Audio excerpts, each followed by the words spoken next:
Farhad akhirnya melaporkan Denny Sumargo, tapi bukan dia pelapornya, orang lain. Lihat abang sini gimana sebagai praktisi hukum nih? Ya jadi gini, kalau kita lihat kan rame di media ya, ini kan ada sebab dan akibat. Bahwasannya saudara Farhad ini dalam media itu ada kalimat gua hajarlah apalah kepada saudara Densu. Densu ini memberikan respon dengan silaturahim. Kan ada berita juga tuh di media ya, di TikTok ramai sekali gitu kan. Ada video rekaman dari timnya Densu gitu kan, datang bahkan diterima oleh rekan sejawatnya Farhad gitu ya. Apa untuk silahkan dipersilahkan lah. Ya, tandanya kan ada silaturahim. Ini ada izin mas. Datang kemudian dia mempertanyakan, dia dipersilahkan duduk. Bahkan Farhad itu di ruang tamu apa di ruang apa gitu ya, di sofa, di kursi, akhirnya bicara.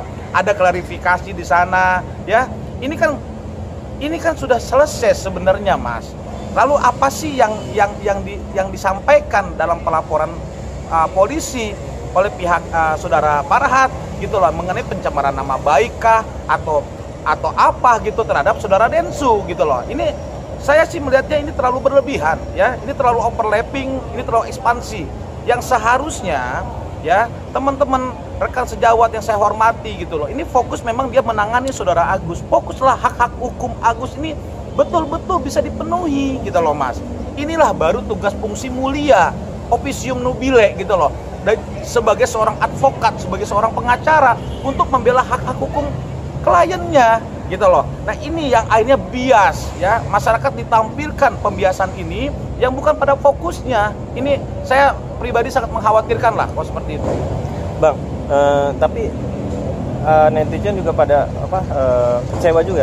Kenapa Farhad yang ibaratnya berseteru dengan Densu, malah orang lain yang pelapor lain yang melapor Densu, ini gimana? Ya jadi gini, advokat itu bisa langsung ya, dia yang membuka laporan. Itu bisa banget mas, kan advokat juga warga negara Indonesia ya, dia punya hak hukum diatur konstitusi untuk melakukan laporan polisi kalau memang hak-hak hukumnya dirugikan oleh warga negara lainnya, kan begitu. Tetapi karena dia advokat ya, dia menggunakanlah rekan sejawat untuk sebagai kuasa hukumnya. Itu sah-sah saja mas, gak ada masalah ya, konteks dalam hal ini itu sah-sah saja bang. Tapi Farhad sendiri walaupun cuman ibaratnya saling kata-kata di ibaratnya medsos lah itu kan, YouTube gitu. Ini bisa jadi sebegitu, padahal kan si Densu sendiri bilang oke, ini udah clear ya, tapi malah diperpanjang. Ini gimana bang? Ya kan Densu kan udah bicara setelah mereka bahkan bareng-bareng izin pulangnya bertiga ya, sampai ke pagarnya rumahnya saudara Farhad. Itu kan etika yang baik. Tandanya ada pernyataan clear ya gitu kan, ini sudah tidak ada lagi, oke udah gua gak pikir lagi dan sebagainya.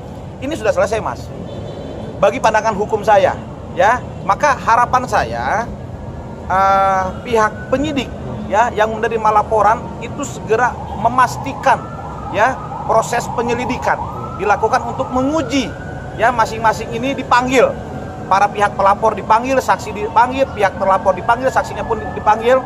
Tentunya kan mekanisme penyelidikan dan penyidikan ini ada saksi ahli mas, ada saksi ahli IT ya, ITE gitu ya, ada saksi ahli bahasa.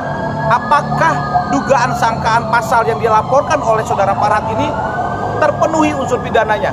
Kalau saksi ahli bahasa dan sebagainya yang dimiliki oleh Polres setempat penyidik ini tidak masuk kategori, maka selesai mas ya. Saya punya keyakinan ya secara pribadi, sekali lagi laporan ini akan dipastikan oleh penyidik untuk digelar ya, untuk dibedah.